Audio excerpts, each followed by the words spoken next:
ကနေဒါနိုင်ငံအယ်ဗာတာပြည်နယ်က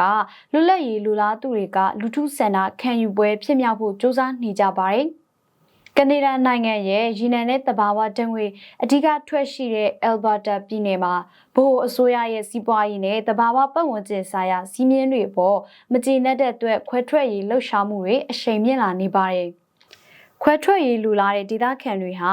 လာမယ့်အောက်တိုဘာလမှာလူထုဆန္ဒခံယူပွဲတရက်ပေါ်ပေါက်လာဖို့အတွက်လာမယ့်မေလ2ရက်နေ့နောက်ဆုံးထားပြီးမဲဆန္ဒရှင်10%ရဲ့လက်မှတ်တွေကိုစုဆောင်းနေကြပါတယ်။ထူးခြားချက်အနေနဲ့ခွဲထွက်ရေးလှုပ်ရှားသူတွေဟာပြီးခဲ့တဲ့ဇန်နဝါရီလအတွင်းကဝါရှင်တန် DC မှာအမေရိကန်နိုင်ငံခြားရေးဝန်ကြီးဌာနအရာရှိတွေနဲ့3ကြိမ်သက်တိုင်တွေ့ဆုံခဲ့တယ်လို့သတင်းတွေထွက်ပေါ်နေပါတယ်။